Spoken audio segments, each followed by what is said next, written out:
Well, this is a little story of the Deer Range Bayou house that we constructed.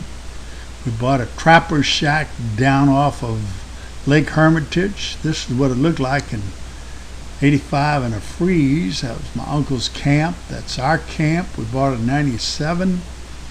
This is sort of the neighborhood. We filled a lot behind us. This is what the camp looked like after we'd done our first initial remodeling. But camp wasn't all that freaking nice. And in the area, they started jacking up other camps. And that got us to thinking, this is our original lot plan. Big on the bayou, little in the rear. As you can see, that blue section was added property we purchased from my neighbor Daigle.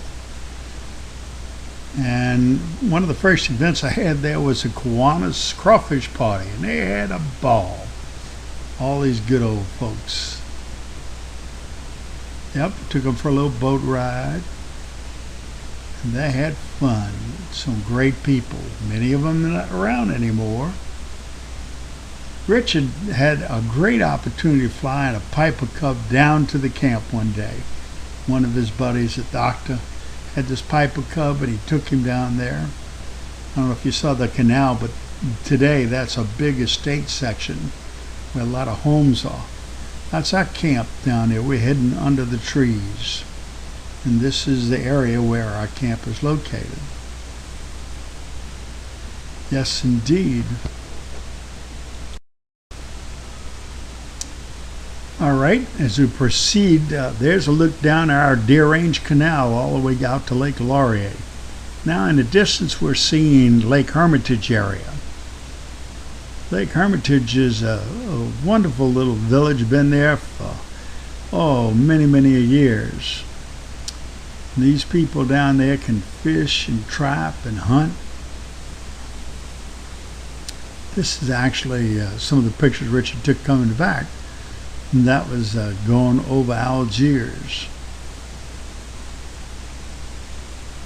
Yep, that's a subdivision that's all built up now. And right there is my office building in the middle. And this guy saying, "Really, is that the plane you flew in here on?" Uh-oh, here comes Charlie. That's some Ronnie Cotton family, and that's a bridge. The old bridge is gone now. Tore this old bridge down. That's Millie, Daigle. There's Jerry Daigle and Richard. That's some of the neighbor kids. I had my boat hanging from an old oak tree. That annoyed the devil out of my son.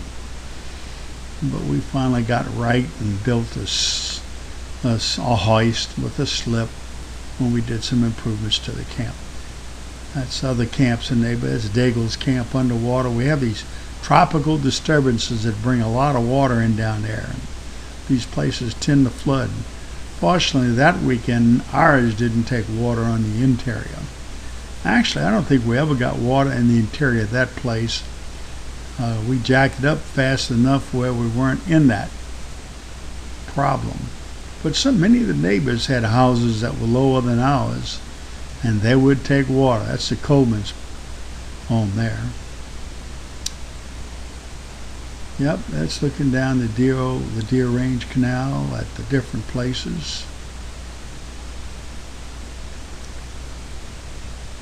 That's different houses in our area. That's the Flanagans.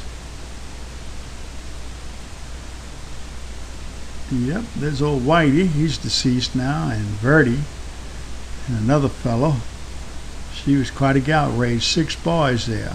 Jerry and I went fishing one day, and we had these raccoons. He was popping his cork, and guess who that was? There he is again with Sarah. There's that old boat still in the tree. There's a big family. And Granny and Charlie. Oh boy. And there's Andrew and his fish. That's a bunch of guys that I know came down there and went fishing the same time they were here. All these guys having their time. This is Stuart Estopanol's group. He brought his boy down and some friends, and they even took a little boat ride with Richard. Yep. We're in that 2000. 2000, I still had my boat in that slip, but I built a sort of a little lean-to over the boat because I couldn't keep the water out of it. So my neighbor's building his camp up next to me, Como, and that's Chauvin's camp. So we're beginning to lift this camp, this old trapper shack we bought. It had 6-foot standing headroom, actually 6'2" or so. It was no problem for me, but many of my friends that were tall would have to bend over to get in and out of there. And so we decided we would jack this thing up and build a house under it. We'd build a house with 10-foot ceilings, so there would be no problem for my tall friends. Actually, my daughter was in the process of building a house with 10-foot ceilings, so I said, why shouldn't I have a house with 10-foot ceilings? So I built it. And we had to jack it up. There's a rerun. We met this fella, and that's his brother Ralph, and another fella. That's a roadkill. They found a deer on the highway somebody must have hit. He was still warm, so they took him home and they cooked him up. That's Malosson, his grandson. Mr. Malosson's deceased. See, my camp's getting higher and higher. Yep, it's getting up there. Man, look at it go. All that cribbing that's underneath it. And, he used a little steel to jack it up with, and then once he got it up, he framed it and kept it on wood. So here it is, looking pretty good, and we're getting it higher and higher, and that boat's still hanging from the oak tree. We got to build our new slip and hoist. That's a Cajun wind vane. These are the plans for the second floor, or for the main floor. It's a bathroom layout, and that's what the third floor, the loft, would look like, top floor. Actually, it became the third floor. At that time, it was the second floor. We had termites in all the sills. Once we jacked the camp up, we found out that not a thing underneath that camp was salvageable. We had to replace everything there. Even had a steam engine used to run down Highway 23. It was quite a trip. These are my piling and slip diggers. Good fellows. See, they're driving pilings underneath the camp before we build our slab, because we wanted to have as good a foundation as we possibly could. We didn't want this old camp sliding into the bayou.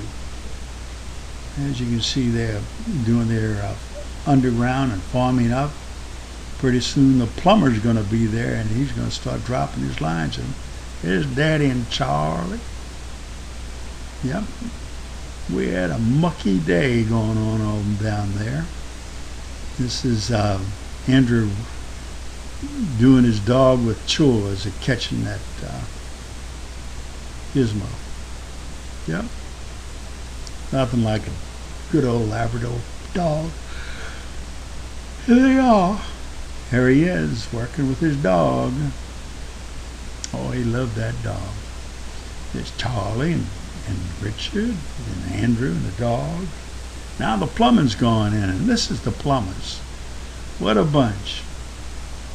That's our neighbor Grant Godet, the shrimper, down where the red and blue lines mean one's hot and one's cold. That's how they do it nowadays. That's the underground with a beautiful foundation underneath this camp. Actually, we've got to stop calling it a camp. We need to call it a Bayou house, because it's a cabin. It's a Bayou cabin. Today, it's 3 stories and has 4 bathrooms, full bathrooms, and it sleeps 10 to 15 people depending upon how you do it. There's the concrete man, and they're putting the concrete in, you can see, pouring it, getting it out. And now they're going to start adding coloring to the concrete so that theoretically the floor wouldn't be gray, it'd be a nice little red color, so it'd make for a pretty floor in a house. We thought that was going to be the floor, but of course things change. Hardly had we got it up, and then we got a notice from the parish that we we're not in compliance with FEMA. We had to go up another 4.5 feet. But I'm way ahead of the story right now. I'm just trying to give you a little insight as to what you're looking at here. There's our neighbor David Atkinson and Richard Jesnay, used to live down the Bayou. There's the neighbors working on their place. You can see the framing's going in now. We're framing it good. We must have it up to our 10-foot height. Yep, framing good. It's looking good. We have an oak tree on either side of the camp, and they're both doing great. And we have a slip now on both sides of the camp here. It shows a back down ramp. But once Richard saw my boat sitting in a sling, he decided he'd like to have a sling for his boat too. So we did away with that back down ramp, and we made it into a second slip. Now you can see they're digging a slip for my boat. They're having the pilings for the slip too. See? Oh boy, we're going to have something here when they get finished. They're finishing that deck up now that they got the camp up. There's old John working on that front door we have that faces Deer Road. There's the slip kind of in the finished view. Still don't have a deck on top of it. Now, there's Rerun. We cut a hole in the floor so that he can run the staircase down. It's really funny because we didn't have any idea how long that staircase would have to be, but to go up 10 feet, you gotta have to have a pretty long staircase. Now, I got my guys up there, and they helped me do a fancy dancy thing on the ceiling. If you go into this camp, you will find that we have an exposed beam ceiling in the living area, and that was on purpose. They wanted that effect. Now we're framing up and decking over that slip. So, and they're covering it good. Yes, indeed. There's that big old oak tree. And we got the slip almost built. And there's that fancy exposed ceiling we have there. We're putting a floor in on top of it.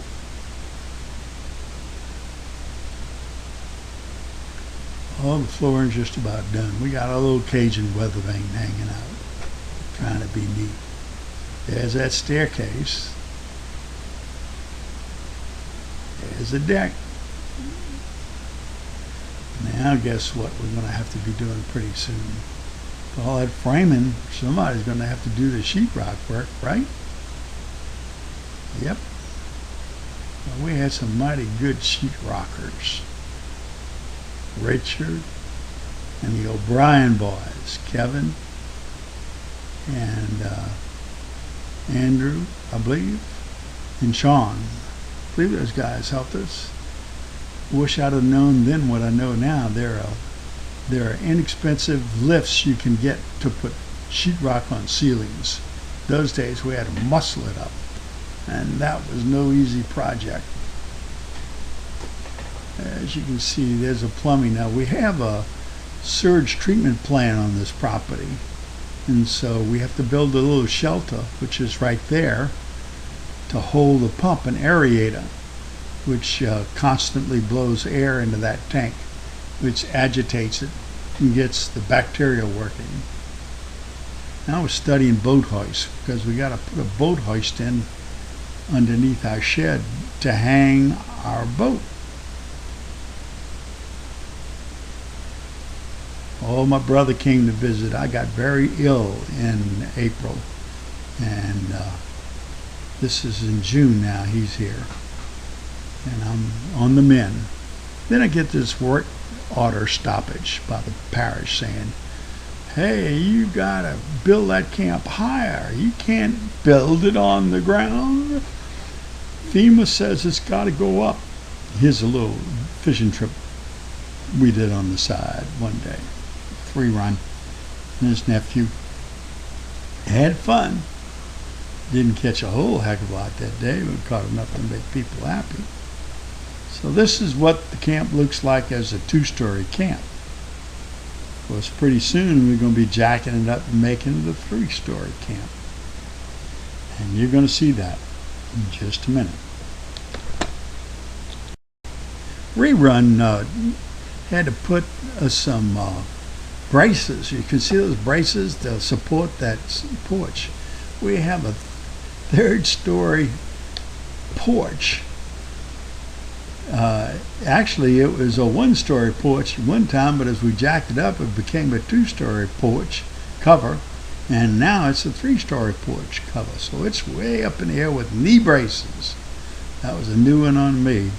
There's our sling. We got our sling now. We can hoist our boat up and down in the air. Yep. And we got all kind of people buzzing around the place right now. Here we go. We're going up a second time. The jacks we used the first time to jack it up couldn't handle jacking it up the second time. That's the carpet man from Home Depot.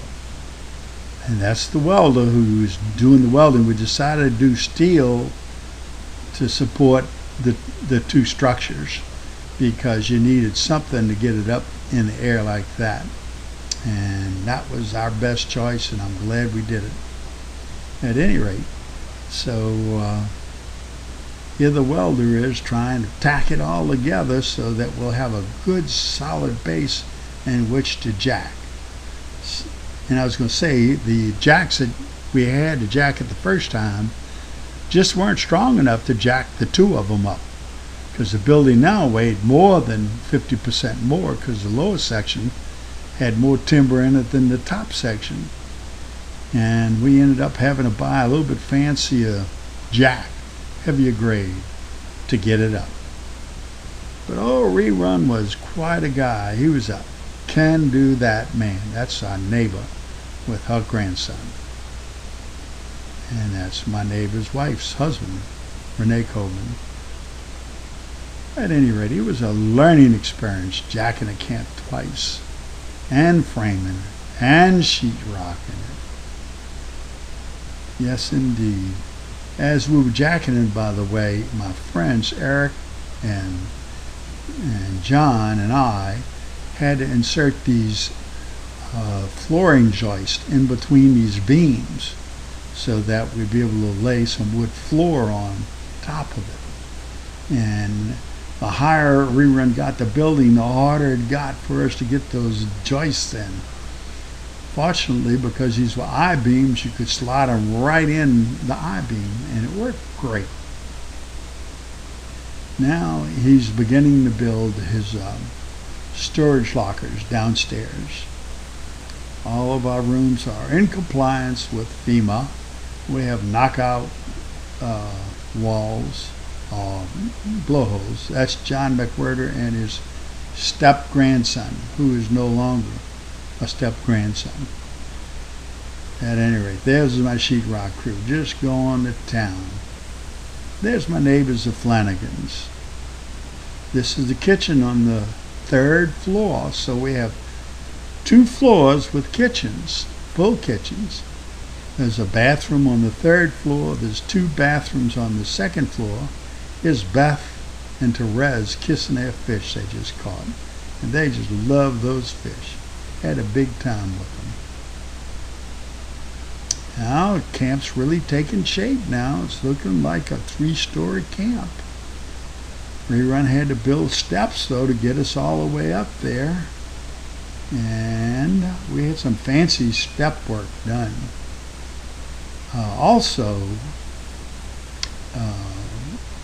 We not only needed to have steps, but Granny wanted an elevator because she didn't want to have to walk up a flight of stairs to get to the camp. So there's our beginning elevator hole, as you can see it. In the next series of pictures, we'll show you how the elevator comes together. But there's a hole in the floor that you might notice in that little area over there, that room where we have the elevator go up and down. Yep, there's Granny with her palace, and the sheetrock work is done and it's floated. There's Mr. Juge, Charlie. There's the steps. Esau the Godaves. He's a commercial shrimper, and his kids all of his kids work with him. If you notice a pretty yellow, that's the same color Jenny painted her house. I had to borrow that color so that it would look nice and neat. So now you see it. There it is. There's Mr. O'Brien helping me paint the trim. Thank you.